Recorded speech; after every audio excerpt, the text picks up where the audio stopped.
हे माझं शरीर क्षर आहे आणि ते शरीर चालवणारा माझे हृदय बसलाय तर अक्षर आहे. मला हे जे दिसतंय ते माझं विज्ञान आहे आणि त्याच्यातून मला जे आतून होणार आहे त्याची अनुभूती येणार आहे तोच मला दिसणार आहे आणि त्याच्याशिवाय मी काही पाहण्याची गरजही नाहीये. हे जे पुन्हा पुन्हा पुढे जात आहे ते अक्षर आहे, तेच सत्य आहे, तेच ज्ञान आहे, तोच परब्रह्म परमात्मा. तेव्हा मी हा फक्त स्वार्थी एक भक्त असतो आणि अशा माणसाने केलेली प्रार्थना देखील जर 2 मिनिट लोकल लेट खरंच झाली तर लोक कधीही कृष्ण असं न करणाऱ्या कृष्णाला म्हणतात की देवा तुझ्यामुळे माझी लोकल लेट झाली म्हणून मिळाली. एवढं जरी म्हटलं तरी मनामध्येच असलेली आपण कर्तव्य करायला विसरलोय ही सगळी एन्झायटी निघून जाते. एन्झायटी नावाचा रोग नाहीये. आपल्या वेडेपणावर लोक पोट भरतात हे आपल्याला कळलं पाहिजे. पण डायबिटीस कमी होण्यासाठी बायको त्याला कच्च अर्ध खायला देणार नाही. ती त्याला गोळी घेण्यासाठी आणि कॅब बुक करून दवाखान्यात पटकन नेईल. ती खूप जवळची बायको झाली हल्ली. ज्या भगवद्गीतेला स्वामी विवेकानंदांनी विश्वातल्या खऱ्या आणि साऱ्या ज्ञानाचा पाया मानले त्याच्या ऐवजी काय असतो भगवद्गीतेमध्ये कृष्ण सांगतो आहे आणि स्वानुभवाने सांगतो आहे म्हणून त्याला जास्त किंमत. म्हणून भगवद्गीता ही कधी पोथी नाही जाईल. त्याच्यापुढे उदबत्त्या लावून बसून कोणीही पूजा करायची गरज नाही. भगवद्गीता अंगीकारली तर आम्ही अर्जुन होतोच. कृष्ण आम्हाला तत्र श्रीर विजय भूती ध्रुवानी तीर्मतीर. दुसरी गोष्ट कृष्णाने अर्जुनाला एकदाच सांगितलंय मरणाची भीती म्हणजे. आज आम्हाला मरणाची भीती कुठली वाटते? मरण कधी येणार आहे हे माहिती नसतं कोणाला आणि माझे प्लॅन त्याच्यात पूर्ण होतील की नाही याची शाश्वती कुठलाही उपाय देणारा माणूस, खडे घालायला सांगणारा, हे कुठलेही बाजारो उपाय करणारा माणूस मरणाची तारीख देऊ शकत नाही. साक्षात भगवान गोपाल कृष्णांनी स्वतःच्या जाण्याच्या दिवसाची कोणालाही कल्पना दिलेली नव्हती. तर या पृथ्वीवरच्या माणसांना कधी कोण मरेल कोण सांगेल? सांग. एनर्जीच आहे. एनर्जी शिवाय काहीही नाही जगात. पण त्या परब्रह्म परमात्म्याची चैतन्य शक्ती कधी कमी होत नाही. हा अक्षर ब्रह्मयोग आहे. गोपाल कृष्ण अत्यंत लयबद्ध सुंदर, महादेव 8 पॅक, श्रीराम अत्यंत सुंदर, त्या सगळ्यांची कमनीय शरीर आहे. अत्यंत बॅलन्स त्यांच्या बॉडी आणि नुसता पैसा साठवलाय आणि लोकांच्या पैशाचा तिजोरीचा मालक झालाय. त्या कुबेराला कसं दाखवतात? जेवढं सौंदर्य बालाजीकडे आहे ते सौंदर्य कुबेराकडे आहे का? नाही.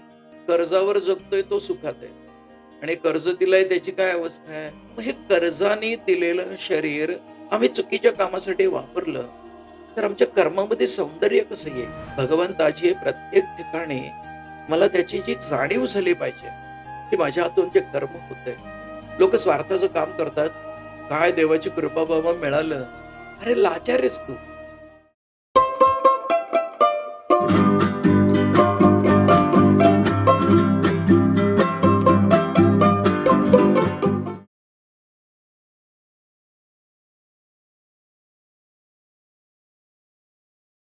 नमस्कार. टॉक टाइम मराठी पॉडकास्टमध्ये मी सुवर्णा तुमचं स्वागत करते.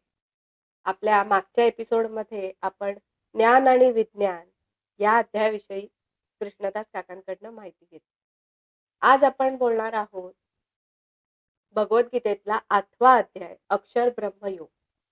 आणि हा अक्षर ब्रह्मयोग म्हणजे काय आणि यात काय काय अजून सांगितलेलं आहे ते आपण कृष्णदास काकांना विचारू. नमस्कार काका. नमस्कार. भगवद्गीतेतला हा 8वा अध्याय अक्षर ब्रह्मयोग. तर अक्षर म्हणजे कधीही न संपणार. तर आपल्या भगवद्गीतेच्या 7व्या अध्यायामध्ये ज्ञान विज्ञान या अध्यायात तुम्ही सगळंच सांगितलंय म्हणजे. तर आता या अध्यायात आणखीन काय आहे? सुवर्ण 8व्या अध्यायाला 7व्या अध्यायाचा बराचसा बेस आहे. ओके. जसं ध्यान योगाचा 6व्या अध्यायामधून आपण 7व्या मध्ये आलो. बरोबर. तसं आता जे शिकत चाललो आहे त्याची व्याप्ती वाढवत नेण्यासाठी हे आहे. ही सुद्धा कृष्णाची बघ कशी योजना होती की एकट्या अर्जुनासाठी अर्जुन युद्ध करतो आहे असं पहिल्या अध्यायात त्याला वाटलं, म्हणून त्याला विषाद निर्माण झालाय आणि तो आपल्या कुटुंबाचा आणि लोकांचा विचार करतोय. पण त्यावेळेस त्याने या विश्वासाठी लागणाऱ्या धर्माच्या संस्थापनेचा विश्वास नाही केलेला. या धर्माच्या संस्थापनेचा विचार नाही केलेला. त्यामुळे त्याला फक्त आपण जे करतो आहे ते आपल्यापुरतं मर्यादित आहे असंच वाटत होतं. आता त्याला ज्ञान झालेलं आहे. 6व्या अध्यायामुळे तो योगी झालेला आहे. बरोबर. त्याला आपली स्वतःची व्याप्ती किती असावी हे समजायला लागलं. हं. आणि आता तर तो ज्ञान विज्ञान योगामुळे मी फक्त मेटाबॉलिकच गोष्टींमध्ये अडकून राहिलो होतो की काय? आता मला या विश्वाच्या म्हणजे विश्व स्वधर्म सूर्य पाहो, हे जे माऊलींनी म्हटलंय, तर ते या ठिकाणी त्यांनी अर्जुनाला सांगितलेलं आहे, की हे जग दिसतंय, हे मायेचाच प्रभाव आहे. ज्यांना खरं ज्ञान नाही, त्यांना हे जग खरं वाटतं. आणि ज्यांना खरं ज्ञान आहे, त्यांना तोच परब्रह्म, परमात्मा खरा वाटतो आणि हे जग खेळण्यासारखं वाटतं. म्हणजे थोडक्यात या अध्यायामध्ये असं सांगितलंय, की जेव्हा आपण बघा आता समजा एखाद्या चांगल्या ठिकाणची लग्नाची पत्रिका आली. तर आपण आता कोणत्या गाडीने दरवाजापर्यंत जाता येईल, हे विचार करतो आणि ती गाडी घेतो. मग ती मित्राकडे असते. मग त्याची आपण हॅरियर मागवतो आणि मग त्या हॅरियरनी आपण प्रवास करत असताना ती हॅरियर आपली असते. पण त्या बॅक ऑफ द माइंड ते कायम लक्षात असतं, की ही गाडी मला परत द्यायची. म्हणजे मी ज्या गाडीत बसलोय, ते मालकी हक्क माझं क्षर आहे. आणि ती गाडी ज्याची आहे, तो अक्षर आहे. मग हे असं प्रत्येक ठिकाणी मला समजावं. हे माझं शरीर क्षर आहे. आणि ते शरीर चालवणारं माझे हृदय बसलाय तर अक्षर आहे. मला हे जे दिसतंय ते माझं विज्ञान आहे. आणि त्याच्यातून मला जे आतून होणार आहे, त्याची अनुभूती येणार आहे. तोच मला दिसणार आहे. आणि त्याच्याशिवाय मी काही पाहण्याची गरजही नाहीये. हे जे पुन्हा-पुन्हा पुढे जातंय, ते अक्षर आहे. तेच सत्य आहे. तेच ज्ञान आहे. तोच परब्रह्म परमात्मा. मागच्या अध्यायामध्ये तू मला विचारलं होतंस, की ह्या सगळ्याची गरज काय? बरोबर. तर या गरजेमध्ये माणसं कळत-नकळत आपला जो विषय झाला ना, की there is a thin line. हं. हे पाण्याची रेघ मारायची, इकडून-तिकडं जाऊ नको. थोड्या वेळाने पाणी उडून गेल्यावर रेघ कशी ओळखायची? बरोबर. तर तो विवेक, तो माणसाला काय करायला पाहिजे, हे सांगत असतो. तसा माणसाचा स्वभाव घडतो आणि तसा स्वभाव घडत गेला, की माणसं त्याच्याप्रमाणे अभ्यास करायला लागतात. जे कोणी हा परब्रह्म परमात्मा, हा सर्वव्यापी, सर्वेश्वर आणि समत्व आहे, हे जोपर्यंत समजत नाही बघा म्हणजे आपण घरात मला वडील रागवतील म्हणून मी उशिरा आलोय. वडील मुलाला काय बोलायचंय म्हणून रागामध्ये. आई म्हणते, की या दोघांचा वाद कधी संपणार आहे? बायको म्हणते, यांना थोडं लवकर आलं असतं, घरातले वाद टळले असते. मुलं बसलेली म्हणतात आहेत, की आपल्या वडिलांनी असं यायला नको. आपल्याला तर बाहेर जायचं होतं. आणि या सगळ्याचा साक्षीदार तो घरातला पुढच्या खोलीत लावलेला ट्यूब किंवा बल्ब असतो. त्या बल्बला या विश्वामध्ये घडलेल्या गोष्टीशी काहीही कारण नसतं. तो कधी कोणाला सांगतो का बल्ब, की "अरे, तू थोडं लवकर ये. हे बघ याच उजेडात त्या घड्याळात 7:30 झालेले दिसतायत. तू 7:30च्या आत ये." असं सांगतो का हो बल्ब? नाही. उजेड सांगतो? नाही. मग तसंच हा परब्रह्म परमात्मा हा अक्षर आहे. तो क्षराला काहीही सांगत नाही. पण क्षराला सवय लागली आहे त्याला मध्ये-मध्ये घ्यायची. आम्हाला सवय लागली आहे, की मला ज्या गोष्टींचे प्रश्न पडतात, त्याच्यावर मी मला जमेल तेवढी माहिती गोळा करतो. तेवढी माहिती गोळा करून त्याला मी पूर्ण ज्ञान मानतो. परंतु ते थिन लाईनचा विचार केला तर ते विज्ञान असतं. मग अशा ठिकाणी माणसं आपले प्रयत्न खूप केलेत असं म्हणतात आणि खऱ्या देवाला भेटण्यासाठी किंवा खरं काम करण्यासाठी ते कधीही कष्ट करत नाहीत. They always depict someone as a sub agency. जसं आम्ही काहीही कारण नसताना एखादं मोठं टेंडर आहे, ते मला पूर्ण करायचं आहे. मग मला टेंडर पूर्ण करताना मी विश्वासू लोकांनाच का देतो टेंडर? पैसेही मिळायला पाहिजेत आणि दंडही व्हायला नाही पाहिजे. बरोबर. मग असं आम्ही आमच्या बुद्धीला, मनाला कधी वापरलंय का? म्हणून हे बुद्धी असू दे, नाहीतर मन असू दे, हे क्षर आहे आणि त्याने कुणाचं ऐकलं पाहिजे? तो अक्षर आहे आणि तो प्रत्येक ठिकाणी असलाच पाहिजे, हे मला समजलं पाहिजे. तो असतोच. जसं आपण मागच्या अध्यायामध्ये म्हटलं, वायू सर्वत्र गोमहान. हवा जात नाही, अशी आकाश तत्व उपलब्ध नाही, अशी विश्वामध्ये एकही जागा नाही. बरोबर. म्हणून या देवाला म्हणताना सुद्धा काय म्हणतात? सच्चिदानंद, सच्चित आनंद घन. There is no possibility of being a vacuum or loophole in that casting. म्हणून म्हणतात सच्चिदानंद घन. घन म्हणजे काय? एखाद्या वाटीमध्ये साखरेचा पाक केला आणि ओतला, तर त्याच्यातले सगळे बुडबुडे निघून जातात. म्हणून सच्चिदानंद घन म्हणजे त्याला पाक म्हणतात.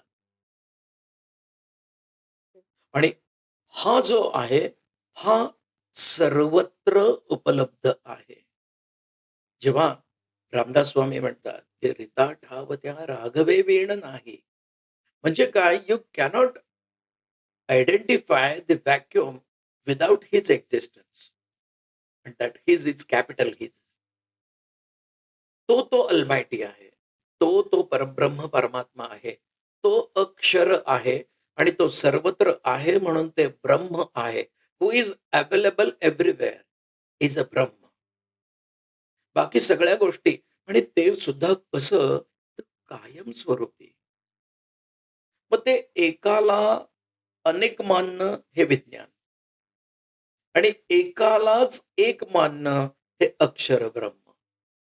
असा हा 7व्या अध्यायाचा, 6व्या अध्यायाचा असा हा एकत्र 8व्या अध्यायामध्ये त्याचा एक्स्ट्रॅक्ट काढलेला आहे. हो. आणि म्हणून आपल्याला ह्या अक्षर ब्रह्म थोडंसं वाचून दाखवतो. हो, हो. आम्ही ज्यावेळेस एखाद्या गोष्टीचा विचार करतो, तर त्या गोष्टीचा विचार हा मी माझ्यासाठी केला आहे का? तर मग हा मी कोण आहे? हा भौतिकाची आवड असणारा मी आहे का? आमचं काय होतंय, की मला सकाळी कामावर जायचंय आणि बस म्हणजे घरातून वेळेत निघायचं नाही आणि आता लोकल तर लोकलच्या टाईमला जाणार आहे. हो.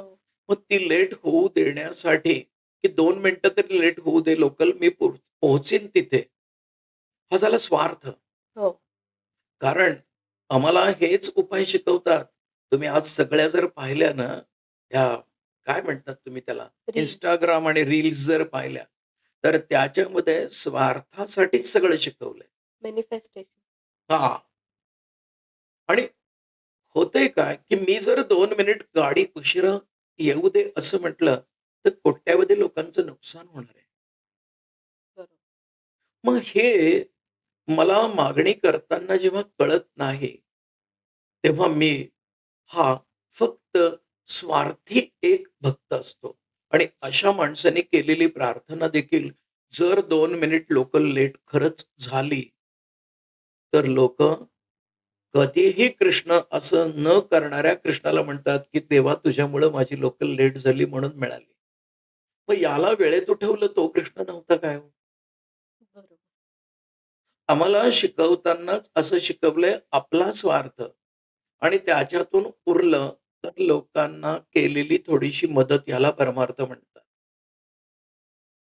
पण परमार्थ याचा जर विचार केला, आपण 6व्या अध्यायाचा, 7व्या अध्यायाचा आणि 8व्या अध्यायाचा विचार करून जर आपण परमार्थ म्हणजे काय याचा जर विचार केला, तर परब्रह्म परमात्म्याने हा जो जन्म दिलेला आहे, या जन्माचा उपयोग फक्त सर्वांसाठीच झाला पाहिजे आणि ते सगळे सर्व माझं शरीर सोडून असणारे असले पाहिजे. हे जे ज्ञान आहे, हे सात्विक ज्ञान आहे. आणि म्हणून म्हटलंय, की तुम्ही कोणता विचार प्रयाण काले पिजुमाम ते वितुर्युक्त चेतसा. मागच्या अध्यायामध्ये आपण जे 30व्या अध्यायामध्ये भगवद्गीतेतल्या 7वा अध्याय पूर्ण करताना हा श्लोक घेतला होता. बघा काय म्हटलंय, प्रयाण काले पिजुमाम. म्हटलं असे साधिभूतादि दैवम माम साधि यज्ञम च विदु प्रयाण काले पिचमाम ते विदुर्युक्त चेतसा. आम्हाला ह्या चांगल्या गोष्टी, चांगले रेफरन्सेस आणि बेस्ट ऑप्शन्स याच्यामध्ये सेल्फिशनेस काढून टाकता आला पाहिजे. आणि जोपर्यंत मी माऊलींसारखं जो जे वांछील तो ते लाहो प्राणिजात, तर त्याच्यामध्ये धर्माच्या अनुषंगाने वागण्याची सात्विक मनोवृत्ती एवढाच भाग आहे. नाहीतर मग असा पण तुम्ही अर्थ काढाल की की माऊलींना असं म्हणायचं, ज्या चोराला पाकीट मारायला जायचंय त्याला पाकीट मिळू दे, हं, असं म्हटलेत माऊली. नाही. मग विश्वाचं कल्याण कशात आहे? आम्हाला ह्या आमच्या स्वार्थाने आणि या बाजारू लोकांनी हे शास्त्र समजून सांगायला लागल्यामुळे आम्हाला त्याचे अर्थ इतके वेगळे वेगळे काढायची सवय लागली आहे. साधा जो जे वांछील तो ते लाभो. किंवा आज अ, स्वामींचं इतकं म्हणजे खरं खरं अर्थाने राग मानू नका, पण दुकान चालवल्यासारखं चालवतात. अशक्य ही ते शक्य करतील स्वामी म्हणतात. म्हणजे काय हो? याचा अर्थ काय? अरे जे तुझ्या मनामध्ये कधीही संसाराकडे लक्ष द्यायचं सोडून कधीतरी माझ्याकडे बघ आणि स्वतःच्या जीवाचं कल्याण करून घे. ही मनोवृत्ती तुमची जागी होणार नाही, ती मलाच करावी लागेल. त्याच्यासाठी मनापासून प्रार्थना कर. तर हा म्हणतो, की माझा पगार वाढण्यासाठी अशक्य ही ते शक्य करतील स्वामी. मग तसंच इथं म्हटलेलं आहे, की मन मनाभव मद्भक्तो मद्याजी माम नमस्कार. तू जर सारं काही मलाच अर्पण करशील. मग हा मी म्हणजे कोण? The purity to do everything unconditionally is a Krishna. Krishna ही नावाची बासरी वाजवणारी, पाय इकडे-तिकडे ठेवलेली, डावा पाय पुढे, उजवा पाय मागे आणि अशीच छबी म्हणजे कृष्ण आहे का? नाही. तर त्याच्याने, त्या पोश्चरने, त्या ऑराने माझं झालेलं क्लिन्सिंग आणि त्या प्युरिटीवर मी केलेलं निष्काम कर्म, याला कृष्ण म्हणतात. आणि हा अक्षर ब्रह्मयोग आहे. हे सर्वत्र त्याला पुन्हा-पुन्हा मला पाहायला मिळणं आणि त्याच्याबरोबर मी असणं. याला हे सगळं म्हणतात. म्हणून म्हणतात, की जे असा ध्यास धरून माझ्याकडे येतात, की ज्यांना फक्त मलाच बघायचंय. त्यांना दुसरं काहीही बघायचं नाही. मग असे जे असतात, यांचे कधी-कधी प्रयत्न कमी पडतात. कधी-कधी इच्छा कमी पडते.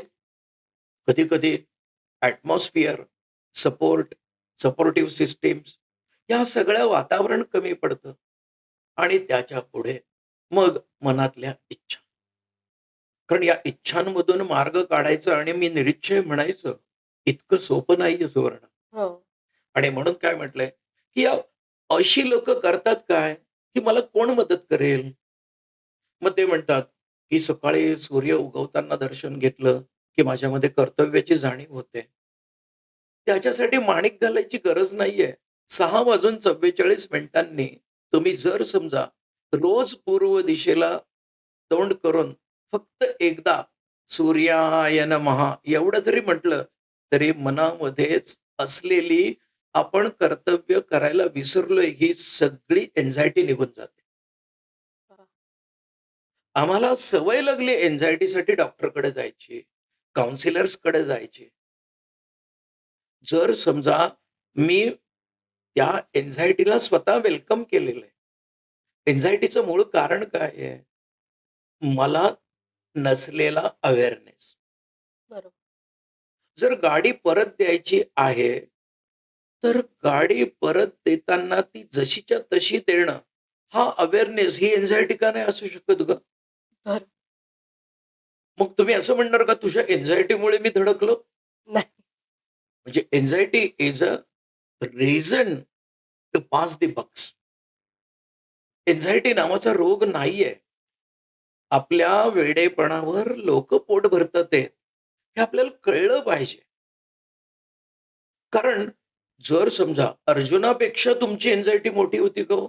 नाही. अजिबात नाही.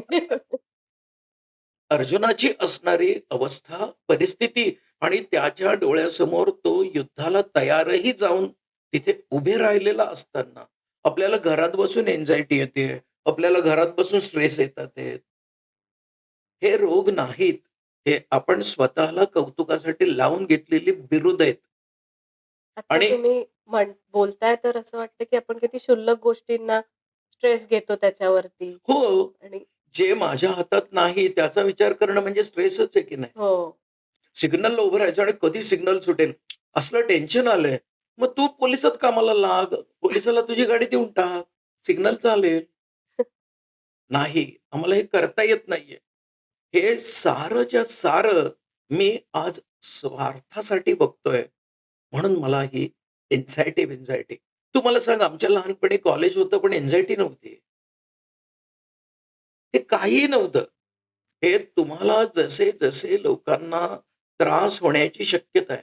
अगं आता प्री डायबेटिक सुद्धा नाही का टॅबलेट्स निघाले आहेत. बाप! मग तू विचार कर, त्या माणसाला प्री डायबेटिक टॅबलेट दिल्या, की तो माणूस म्हणणार आहे, मला डायबिटीज होणारच आहे. मग डायबिटीज कमी होण्यासाठी बायको त्याला कच्चं अर्धं खायला देणार नाही. ती त्याला गोळी घेण्यासाठी आणि कॅब बुक करून दवाखान्यात पटकन नेईल. ती खूप जवळची बायको झाली हल्ली. काय म्हणजे आम्ही कशाला? जो मला सांभाळतोय, प्रत्येकाला शुगर आहे. प्रत्येकाच्या हृदयामध्ये भगवंत आहे. प्रत्येकाला टॉन्सिल्स आहे. प्रत्येकाच्या हृदयामध्ये भगवंत आहे. आम्हाला या सगळ्या रोगांवर उपाय करायची इच्छा आहे. भगवंताला बघण्याची इच्छा का नाही होत? बघा, म्हणून काय म्हटलंय, की अर्जुनाला काय सांगितलंय, तुला युद्ध तर करावं लागणार आहे. ते जे लढ म्हटलंय ना, हं. लढावं लागणार आहे. नाही लढला तर काय होणार आहे? तुझी फलाशा निघून जाणार आहे. हे तुझ्या मनामध्ये कायम स्वरूपी सलत राहील. कारण आपले आपण साक्षीदार असतो. हो. लक्षात ठेवा, ज्यावेळेस आपण स्वतःचं ठरवत असतो, तेव्हा हाच परब्रह्म परमात्मा आपल्या प्रत्येक भावनेला मनापासून आणि प्रेमाने ऐकत असतो आणि तुमचे भाव कसे आहेत, त्याप्रमाणेच तो पुढच्या आयुष्यामध्ये त्या सिच्युएशन्स तयार करतो, तसे सपोर्ट्स तयार करतो आणि त्यानंतरच आपल्याला यश मिळतं. यश मिळण्यासाठी कुठले डॉक्टर, काउन्सिलर, गोळ्या आणि मंत्र, तंत्र, उपाय, खडे, पिरॅमिड का काय-काय म्हणता ना तुम्ही, या कशाचाही उपयोग नाही. फक्त कृष्ण माझ्या बरोबर आहे, ही भावना मनामध्ये जागृत पाहिजे. दुसरं काही नाहीये सुवर्ण ह्याच्यात. किती सोप्पा पण कठीण उपाय आहे. म्हणजे आणि म्हणून बघ काय म्हटलंय, की "अरे कृष्णा, या देहामध्ये तो सोडून जातो, मग तो कोण? देह तर इथेच पडलेला असतो. मग ते सोडून जाताना म्हणजे कोण सोडून जातो? मग तो मघाचा जो अपरा होता आणि परा होता ना, तो अपरा मन, बुद्धी आणि चित्त याच्या वासनांनी अडकलेला जो होता, चित्तावर ज्याच्या आवरण पडली होती, तो जीव होता. तोच तो झाकलेला परब्रह्म परमात्मा.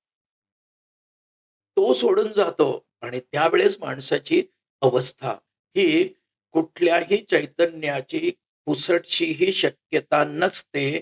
तेव्हा तो के म्हणजे आत्मा, तो के म्हणजे आत्मा, तो निघून गेला की मग शव राहतं. म्हणून केशव, जोपर्यंत हृदयी भगवंत जिवंत आहे, तोपर्यंत नाव केशव असतं. नाहीतर नुसतं शव असतं. असा हा प्रत्येकामधून निघून जातो. आणि यासाठी काय म्हटलंय, की तू जर समजा शेवटच्या क्षणी माझं स्मरण करशील. अंतकालेच मामेव स्मरण मुक्त्वा कलेवरम य प्रयाती स मद्भावम याती न तत्र संशय. तू माझं नाव घेशील तर माझ्यापर्यंत येऊन पोहोचशील आणि यात तू संशय बाळगू नकोस. पण हा शेवटच्या क्षणी त्यांचं नाव घेणं, हे किती म्हणजे असंच येईल का ते? शेवटच्या क्षणी काय माणूस कळतही नसेल की मला मरण येतंय आणि तेव्हा कसं काय तो नाव घेणार? आता बघ, तू कार चालवतेस, हो, ऑटोमॅटिक शिकली आहेस हो, आणि आता मलाच काही त्रास होतोय म्हणून तुला मला दवाखान्यात न्यायची वेळ आली हो. आणि इथे गिअरची गाडी असेल, तर तू ऐनवेळेस मला नेशील का वर नेशील? अच्छा, प्रयत्न करेन मी. Practice makes man perfect. बरोबर. No doubt, no one is perfect. Then why practice? This may be a nonsense question from the philosophers. पण याच्यामध्ये आपल्याला हे वाटलं पाहिजे, की नित्ययुक्ता उपासते हे पण कृष्णानेच सांगितलंय, की जे रोज माझ्या बरोबर असतात. बघ काय म्हटलंय, की नुसतं इंद्रियांचा निग्रह करून काय उपयोग आहे? तू ज्यावेळेस सतत माझ्याच बरोबर असशील, मलाच तू ओळखशील आणि त्याच्यातून तू ही सारी कर्म करशील, त्याच वेळेस तुला मी सापडेन. म्हणजे माझं रोजचं काम. सकाळी उठलोय तर कोणी उठवलं? बघ, आता तू म्हणशील ना, तर सकाळी उठवलंय तर कुणी उठवलं? मग माझं वेळेनुसार सगळं आवरतंय, तर घरच्यांनी मला सपोर्ट केला. त्या सगळ्यांना एका वेळेस कोणी सांगितलं, की ह्याला घाई आहे, ह्याला जाऊ देत. दया, प्रेम, कोऑपरेशन. मग बरोबर. एकाच दिवशी मुलीची पण 10वी परीक्षा असते. मग तिला पण लवकर आवरायचं असतं. तरीही ती तुम्हाला कन्सेशन देते. तर मग हे माइंड कोण चेंज करतं? आपल्याला रिक्षा मिळते. शेअर रिक्षात एकच जागा असते. आपण उशिरा निघालेलो असतो. स्टेशनपर्यंत पोहोचतो. ऑफिसमध्ये जाऊन मला काही वर्किंग दाखवायचंय, पण 5वं सीट पण मिळालं तरी नशीब.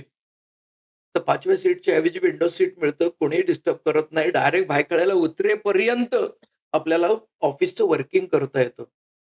कोण जागा देतं ती? लोकल लेट होत नाही. कोण जागा देतं? कोण सगळ्या गोष्टी करतं?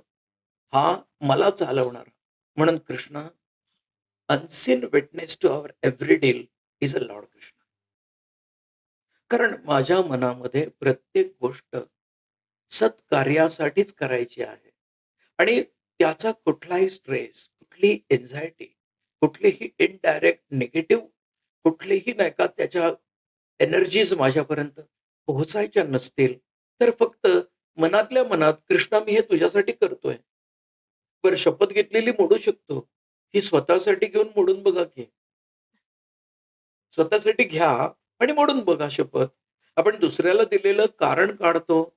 पटकन नाही का एका सेकंदात सांगतो, "अरे सॉरी हां, मला जमलं नाही." स्वतःला म्हणून बघ बरं, "सॉरी मला जमलं नाही आज. जाऊ दे पुढच्या ट्रेनने जाऊ." एका सेकंदात कळतं अर्ध्या तासाचे ₹470 पगारातून कट होतील. मग इकडे ज्याने मला श्वास दिले आहेत, त्याला मी अंतकाळी आठवायचं. पण मग तोपर्यंत सांभाळून ठेवेल तो कोण सुवर्ण? म्हणून काय म्हटलंय, की या जगामध्ये कोणीच कर्म केल्याशिवाय जर राहू शकत नाही, तर ते कर्म करत असताना त्या कर्माचा खरा मालक कोण? आणि त्याचा माझ्या जीवाच्या कल्याणासाठी काय उपयोग होईल? हा विचार जर नाही केला, तर मग या ज्ञान आणि विज्ञान यातल्या सगळ्या गोष्टी आणि त्यातल्या फाईन लाईन हे सगळं समजून आपल्याला काय उपयोग झाला सांग? आणि म्हणून हे अक्षर ब्रह्म हा जो योग म्हटलंय प्रत्येक वेळेस का? तर हे माझ्या हृदयी ही जागृती होणं हे फार आवश्यक आहे. याला योग म्हणतात. आता हे आपले एपिसोड कोण-कोण ऐकतं? हे सगळे लोकं ऐकतात. प्रत्येक जण भगवद्गीतेवर प्रेम करणारा असतोच. कारण भगवद्गीतेशिवाय इतर कशावर प्रेम करायचं हाही प्रश्नच आहे. ज्या भगवद्गीतेला स्वामी विवेकानंदांनी विश्वातल्या खऱ्या आणि साऱ्या ज्ञानाचा पाया मानलंय, त्याच्या ऐवजी काय असणार आहे? मग भगवद्गीतेमध्ये कृष्ण सांगतो आहे आणि स्वानुभवाने सांगतो आहे. म्हणून त्याला जास्त किंमत. म्हणून भगवद्गीता ही कधी पोथी नाही झाली. त्याच्यापुढे उदबत्त्या लावून बसून कोणीही पूजा करायची गरज नाही. भगवद्गीता अंगीकारली तर आम्ही अर्जुन होतोच. कृष्ण आम्हाला तत्र श्रीर्विजयो भूती ध्रुवा नीतिर्मतिर्मम. आम्हाला हे मिळतंच. आणि हे पहिल्यांदी समजण्यासाठी आपल्याला खऱ्या ज्ञानाची गरज आहे. आणि हे खरं ज्ञान जे प्रत्येक गोष्टीमध्ये मी आहे. बघा, ह्या 8व्या अध्यायामध्ये त्यांनी म्हटलंय, बलम बलवताम, तेजस तेजस्विनाम. ज्ञानियांमधलं ज्ञान मी आहे, तो ज्ञानी मी नाही. बल ज्याच्याकडे आहे त्याच्यामधली त्या बलाचा सात्विक वापर करण्याची मनोवृत्ती मी आहे. तो शरीर धारण केलेला आणि बल असलेला शरीर मी नाही. चमकणाऱ्या गोष्टींमधली ती चमक, ते दिव्य तेज मी आहे. कशामुळे चमकतंय ते मी नाहीये. हा अध्याय सुद्धा असाच आहे. मी तुझ्या बरोबर सर्वत्र आहे. ब्रह्म म्हणजे काय? मी सर्वत्र आहे. हो, अक्षर, मी कधी न संपणारा हो. सगळीकडे तुझ्या बरोबर आहे. पण तुला कळत नाहीये. आता या योगाने तू समजून घे, असं म्हटलंय. जो अर्जुन इतरांना मारायला तयार होता, पण आता तो स्वतः मरायला तयार आहे. हो, हो. आणि भगवान श्रीकृष्णांनी सांगितलं, की "हतोआ प्राप्यसी स्वर्गम." तर होय. मग आता जे आत्ताची तरुण पिढी आहे आणि श्रीकृष्णांनी सांगितलं, की घाबरायचं नाही मृत्यूला. नाही. आत्ताची जी तरुण पिढी आहे, तर ती तर मृत्यूला घाबरते. मग ह्याच्यावरती काय एक्सप्लेन आत्ताची पिढी घाबरते म्हणजे एकतर बघ, आता अर्जुन हा युद्धाला घाबरत नव्हता. त्या लोकांचं मारणं हे निष्पाप आहे आणि आपण पाप करतोय, असं त्याला वाटत होतं. हो, ते निष्पाप होते का? ते पण पगार, काहीतरी अधिकार किंवा तेवढंच नाही का, आपल्याला जर युद्धात मेलो, अथवा प्राप्यसी स्वर्ग म्हटलीस, ते आपण जर युद्धामध्ये, धर्मयुद्धामध्ये लढताना मेलो, तर आपल्याला स्वर्ग मिळतो. म्हणजे मग एका दृष्टीने ज्यांना ज्ञान म्हणण्यापेक्षा व्यावहारिक ज्ञान होतं, त्यांना ती चांगली संधी पण वाटली. दुसरी गोष्ट, कृष्णाने अर्जुनाला एकदाच सांगितलंय मरणाची भीती म्हणजे काय. आज आम्हाला मरणाची भीती कुठली वाटते? मरण कधी येणार आहे हे माहिती नसतं कोणाला. नाही. आणि माझे प्लॅन त्याच्यात पूर्ण होतील की नाही याची शाश्वती कुठलाही उपाय देणारा माणूस, खडे घालायला सांगणारा, हे कुठलेही बाजारू उपाय करणारा माणूस मरणाची तारीख देऊ शकत नाही. साक्षात भगवान गोपालकृष्णांनी स्वतःच्या जाण्याच्या दिवसाची कोणालाही कल्पना दिलेली नव्हती. तर या पृथ्वीवरच्या माणसांना कधी कोण मरेल, कोण सांगेल सांग? खरंय. हे सगळं खोटं आहे. हे आपलं स्वतःचं दुकान चालवण्यासाठी, पोट भरण्यासाठी शास्त्राच्या गोष्टींचे काढलेले विपरीत अर्थ आहेत. इकडे काय म्हणतोय कृष्ण माहितीये का? ह्या अर्जुनाला सांगताना कृष्णाने काय सांगितलंय, की दुसऱ्या अध्यायातल्या 34व्या श्लोकामध्ये म्हटलंय, "सुवर्णा, अकीर्तिर्चापि भूतानि, for what you are deputed." बघा, आम्ही सर्व्हिस इंजिनियर असतो. आपल्या घरातलं वॉशिंग मशीन खराब झालेलं असतं. तो वॉशिंग मशीनवाला आपल्याकडे येतो. ते मशीन रिपेअर करतो. पण त्याला रिपेअरिंग करता आलं नाही तर नाव कंपनीचं जातं. हो, मग अशा ठिकाणी धर्मयुद्धामध्ये ज्याला धर्म कळतो, तोच जर पळून गेला, त्यालाच जर वाटलं, की आपण युद्ध करणं योग्य नाही, तर मग धर्माच्या आधारावर जगणाऱ्यांनी बघायचं कोणाकडं? बरोबर. म्हणून कृष्णाने मरणाची भीती म्हणजे काय? तर मरणापेक्षाही वाईट मरणाची भीती असते. मरण तरी एक वेळ सोपं. दुसऱ्या अध्यायातल्या 34व्या श्लोकामध्ये म्हटलंय, "अकीर्तिर्चापि भूतानि कथयिष्यन्ति ते व्ययाम्, संभावितस्य च कीर्तिर् मरणाद्यतिरिच्यते." लोकं, तुम्ही योग्य वेळेस नाही योग्य निर्णय घेतलात, तुमच्या भूमिकेला, तुमच्या ज्ञानाला, तुमच्या कृपेला जागं राहून तुम्ही जर समजा एखाद्या गोष्टीमध्ये स्वतःची इन्व्हॉल्वमेंट पूर्ण दिली नाहीत, तर लोक तुमची तुमच्या तोंडावर किंवा पाठीमागे चेष्टा, अवहेलना आणि दोष देणार आहेत. आणि ज्याला ज्ञान आहे, ज्याला कर्तव्याची जाणीव आहे, त्याने अशा प्रकारे स्वतःचा केलेला पळपुटेपणा आणि त्यामुळे झालेली अपकीर्ती ही मरणापेक्षाही जास्त दाहक असते, असं दुसऱ्या अध्यायातले 34 श्लोक आहेत. आणि म्हणून म्हटलंय की तुला जर मरण सुखासुखी पाहिजे आहे, मरण येणार नाही असं कोणीतरी आहे का? नाही. कोणच पहिल्या अवतारापासून 10व्या अवतारापर्यंत त्यांच्या नावाने आपल्याला मुक्ती मिळते, पण त्यांनी इथे शरीर ठेवलंय का? कोणीही ठेवलेलं नाहीये.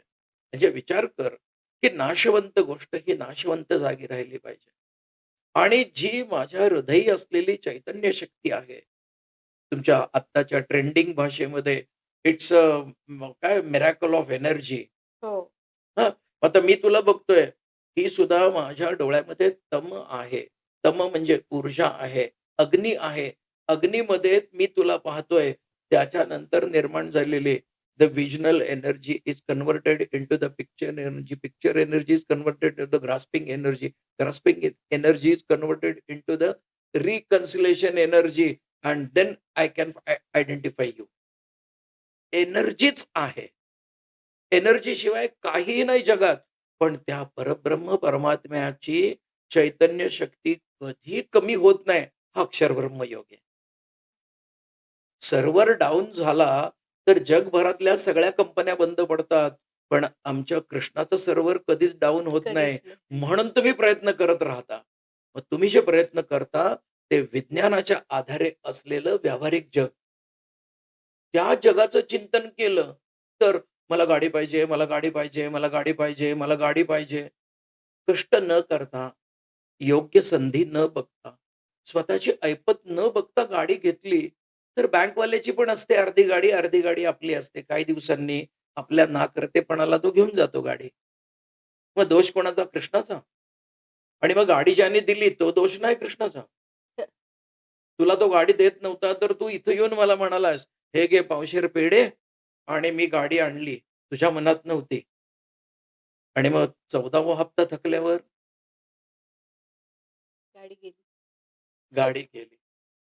ह्या अक्षर परब्रह्माला जो सतत माझ्याबरोबर असतो, तो मला नेहमी लॉजिकल डिसिजन देण्याची कायम तो मला ती संधी देत असतो. ते ऐकण्याची संधी देत असतो. शक्ती देत असतो. परंतु या स्वार्थापुढे आणि या मेटाबॉलिक इंटरेस्ट पुढे जो ड्युॲलिटीवर जास्त बिलीव्ह करतो, तो वननेसवर बिलीव्ह करत नाही. का? तर त्याला वाटतं मी पण आहे म्हणून तो आहे. तर तोच आहे म्हणून मी आहे. It's a reverse engineering. आणि म्हणून या अक्षर ब्रह्मामध्ये आम्हाला काय शिकायचंय? तर त्याने मला काय सांगितलंय? हे मला समजलं. मग तो मला मागच्या तासामध्ये म्हणाला, की "तू नीट जा. या रस्त्याने जाशील तर सावकाश जाशील आणि तुला खड्ड्यांचा त्रास होणार नाही." त्यावेळेस मी नको इकडून मधून जाऊ असं म्हटलं आणि तिथे एका गल्लीमध्ये गाडी बंद पडलेली आहे. तर मी चिडचिड कोणावर करतो? चांगलं मगाशी सांगितलं होतं, तरी सुद्धा ऐकलं नाही. म्हणजे देवानी सांगितलं तरीही आम्ही. देव म्हणजे काय? Inner voice, inner world. Self talk. मी स्वतः माझ्या मनात आलेली गोष्ट माझी आहे असं म्हणतो म्हणून मी दुर्लक्ष करतो. आणि त्याची आहे म्हटलं तर मग असं सारखं-सारखं तुझं काय म्हणणं आहे? तुझं काय म्हणणं आहे? असं वागत-वागत आपलं रोजचं आयुष्य काढलं, की कोणत्याही क्षणी आपण समाधानी आणि परिपूर्ण असतो. मग मरणाची भीती जाते. मग हे स्ट्रेस, एन्झायटी किंवा अजून काय-काय म्हणतात तर ते मायग्रेन आणि काय-काय म्हणतात बाबा. माझं तर खरं सांगतो तुला, वेळ संपली की कारण नसताना आपलं मशीन बंद पडतं. आणि आपलं मशीन बंद पडल्यानंतर सगळ्यांना कळतं, की अरे च्या कार्डिॲक अरेस्ट. अरेस्ट म्हटलंय. हं. म्हणजे त्याने विश्रांती घेतलेली आहे. Cardiac rest. त्यांनी विश्रांती घेतली आहे. मग विश्रांती घेतल्यावर आता याचा आपल्याला उपयोग आहे, हे कळणारे लोक धावपळ करतात आणि दवाखान्यात नेतात. मग तो बरोबर आहे तोपर्यंत का नाही विचार केला? मग या सगळ्या गोष्टींना कुठेतरी मला थांबवता आलं पाहिजे.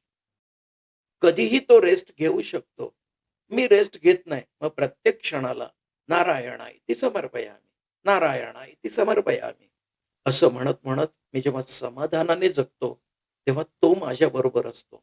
मग त्या ठिकाणी मला किती मिळालंय आणि काय मिळालंय याचा कधीही विचार होत नाही. हेच खरं अक्षर ब्रह्माचं खरं तत्व याच्यामध्ये सांगितलं. काका मी असं ऐकलंय, की म्हणजे अंतःकाळी जो भाव असेल, तोच आपला पुढचा जन्म ठरवतो. हो. पण मला पुढचा जन्मच नकोय. वाह! तर मग काय करायचं?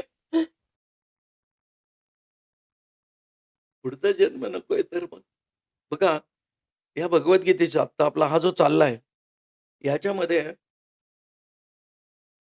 अक्षर ब्रह्मयोगाच्या 7व्या श्लोकामध्ये लिहिलंय, तस्मात् सर्वेषु कालेषु.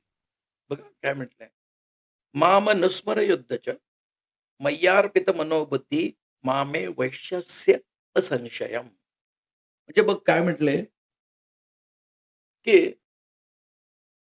या जगामध्ये आपण जन्माला तरी येतो. हं, प्रत्येकाच्या नशिबाने, प्रत्येकाच्या काळानुसार, संधीनुसार प्रत्येकाला एक चांगलं घर मिळत असतं हो, आणि आपल्याला मिळतं तेच घर चांगलं असतं. आपल्याला मिळालेल्या घराला दोष देतात, त्यांना पुन्हा एकदा जन्म मिळतो, साक्षात ब्रह्मदेव खाली घ्यायला आला तरी. हं, कारण ज्याने द्वेष शिकला आहे, ज्याने भेद शिकले आहेत, त्याला कृष्ण भेटेल कसं? आणि कुठलंही पुस्तक काढा, ब्रह्मदेवाला मुक्ती देण्याचा अधिकार नाहीये.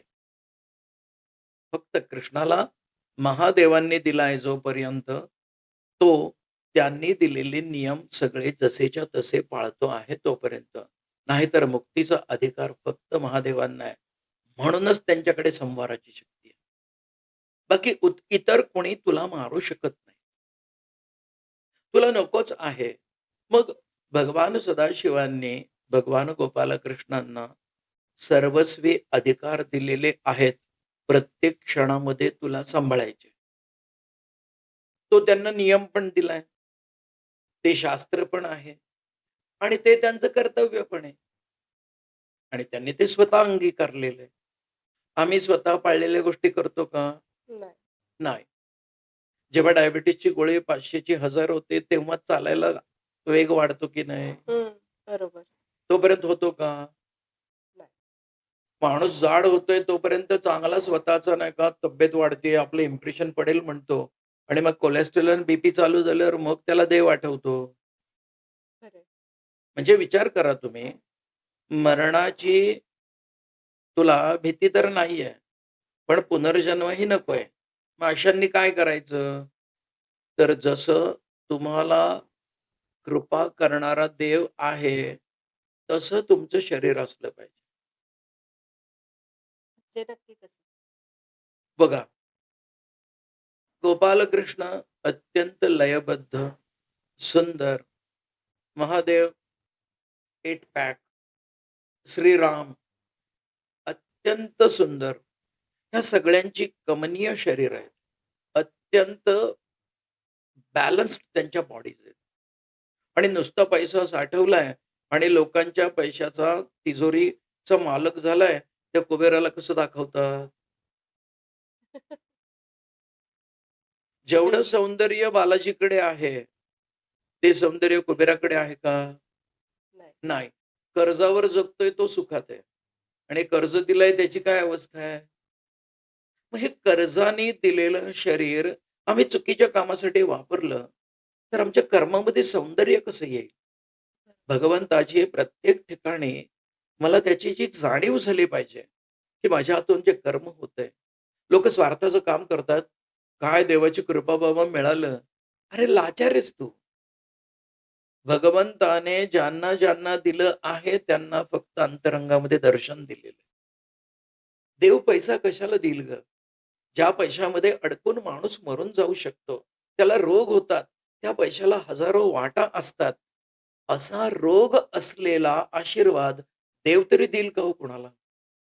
साधा विचार करा. आजकाल काही घरांमध्ये नवीन लग्न करून मुली येतात.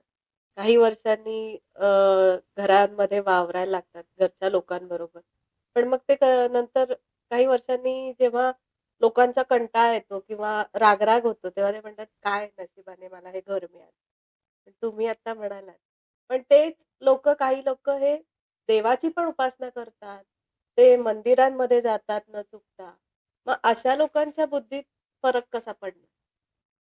हे काय असतं, की आपल्या प्रश्नाचं उत्तर जो कोणी देईल, हं, हं, ते तात्पुरतं देईल आणि आत्ता डोळ्यासमोर असलेला माझा अवघड प्रश्न किंवा संकट कोण निवारण करेल? मग आम्हाला आशा या Instagramवर किंवा YouTubeवर तसे उपाय देणारे महाराज दाखवते. बरोबर. आम्ही ते करायला जातो. पण कृष्णाने जर सांगितलं आहे, "तस्य तस्याचलां श्रद्धां तामेव विदधाम्यहम्." तुम्ही स्वार्थाने करा, कशानेही करा. पण तुम्ही तुमचा स्वार्थ जरी साध्य करण्यासाठी सकामी वृत्तीने एखाद्या शक्ती स्त्रोतावर, एनर्जी सोर्सवर विश्वास ठेवला असेल, तर that firmness, it's my duty to keep yourself firm to that thing. तुम्ही स्वतःला ठरवलंय. बघा, ह्या एका मराठी जुन्या सिनेमामध्ये हं, जगाच्या पाठीवर म्हणून सिनेमा होता. हं. त्याच्यामध्ये लिहिलंय, "जो तो आपुल्या जागी जकडे, नजर न धावे तटापलीकडे. उंबरातील किडे मकोडे, उंबरी करीती लीला. जग हे बंदिशान." ह्या विश्वामध्ये आपल्या स्वार्थापुरतंच देवाला आवाहन करायचं, तेवढ्या एका अडचणीपुरता उपाय घ्यायचा, पण पुन्हा जन्माला यायचं नाही अशी विचारणारी तूच. अशा लोकांना काय करायला लागतंय? अशा लोकांना प्रत्येक कर्मामध्ये हे मला त्यानी सांगितलं आहे आणि त्यानी सांगितलं आहे म्हटल्यानंतर माझी त्याच्यामध्ये कुठल्याही प्रकारची इच्छा नाही. मला त्या होणाऱ्या परिणामांचं काहीही लागणार नाही. कारण माझा मालक इतका दांडगा आहे, की तो माझ्यापर्यंत कुठलीही अडचणी, दुःख, दोष किंवा आरोप काहीच येऊ देत नाही.